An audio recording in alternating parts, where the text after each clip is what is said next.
I'm Kayla Boynty. Welcome to Haskell News. On April 17th, several students from across the nation visited Haskell and the Nation's University to potentially enroll in after high school. Here's what the students and visitors had to say. Okay. What other question do you have? You ever made a website before? Yes, I have. Visit Day is an opportunity for students all across the nation to visit Haskell and experience everything it has to offer. Here's what students had to say. Yeah, so today is Haskell Visit Day. So there's about 150 students here from different school districts. There's a couple transfer students from Little Priest College that are prospective students of Haskell.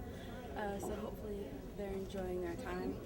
Here in the library we've got a bunch going on, looking at different resources that Haskell offers, a couple of our different four-year programs. We have tours going on. They're going to learn about athletics, basically the ins and outs of college life and Haskell and the Nation's University. My experience at Haskell's been very informative, and it's nice. It's a lot of diversity, great weather, love it. Hey guys, how you guys doing? Baron Hoy, Skokie Creek, Haskell Brave. Visit Day is very important for students to come out and meet the different clubs and organizations and kind of see where their interests are and how they may fit in here at Haskell.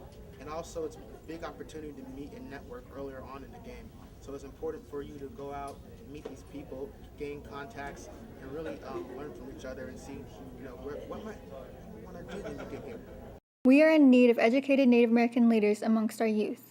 Dr. Michael Yellowbird is one of those individuals paving the way for the next generation. We go to Max Tuckfield with the story. Dr. Michael Yellowbird is a KU graduate with a PhD in sociology. A while back, he gave lectures all day on campus, giving insight to how the mind works for both students and faculty. Let's see what he has to say. So my name is Dr. Michael Yellowbird. I am a member of the three affiliated tribes, the Mandan, Hidatsa, and Arikara. And now I teach at North Dakota State University. I am a professor of sociology and anthropology, as well as the director of Tribal and Indigenous Peoples Studies at that same institution. Today I was talking about mindfulness and the importance of mindfulness, and mindfulness being a very ancient type of contemplative practice about that, but I was also talking about the neurobiology of mindfulness, which is really what happens to the brain when a person is meditating. What happens to the brain of a person who's experiencing all kinds of stress and trauma in their life? What happens to their genes, their genetic profile? What happens to their brain and the brain's plasticity? All those different kinds of things that are happening. The important thing is understanding and learning a bit about your own body, paying attention to the different dynamic systems in the body, like the brain and your circulatory system, and how you eat, how you take care of yourself.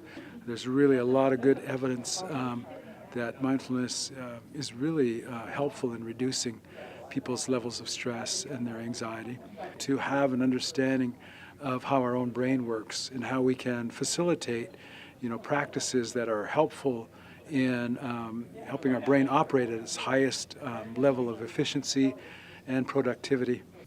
Stay resilient out there, Haskell. Now back to the anchors. Unfortunately, over the last few semesters, Royal Cloud Hall has experienced flooding. This semester has seen the worst, and students have jokingly dubbed it the Great Flood of Royal Cloud. Here's Michael Begay with the story. Hi, welcome to the flood of 2018.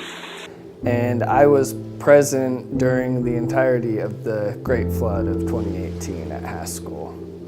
It started out with my roommate and I, Luke, were hanging out in our room watching TV and whatnot, and we heard a trickling noise, and it brought flashbacks to last semester where we had some minor flooding, and immediately we checked the bathroom and saw water pouring out from the bottom of our sink that was not on.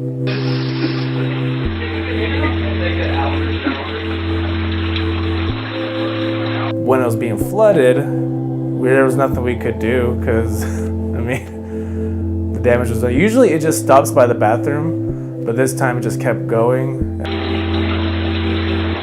No idea at all. Throughout the past year that I've lived here, it's been about 7 times that we've had water enter our room. The water continued to flow throughout the entire area. Escaping our room, we had to block off part of it so it did not enter our personal room because of the decline in the floor, and ended up going probably 20 yards or so down the hallway, affecting a few other rooms. It had some kind of effect, and I don't know how to remove it. Luke, you guys want it or?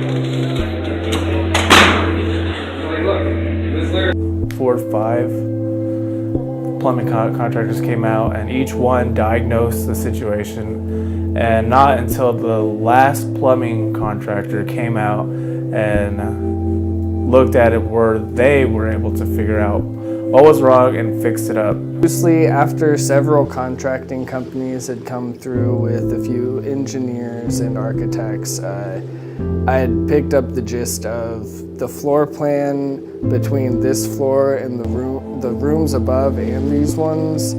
The plumbing had been done to where all 4 rooms were connected, both bottom and top, off of 2 different T-intersections that came off of the main line. And the debris that was blocking the pipeline to our room, anytime it was jostled through snaking the lines or using Drano or anything, it would cause the blockage to move into another room rather than just being cleared up, and would essentially make the problem compound on itself for the next couple days until they had finally accessed it in the hallway and gotten it cleared up. This has been the Haskell News. I'm Kayla Bointy. Thanks for watching.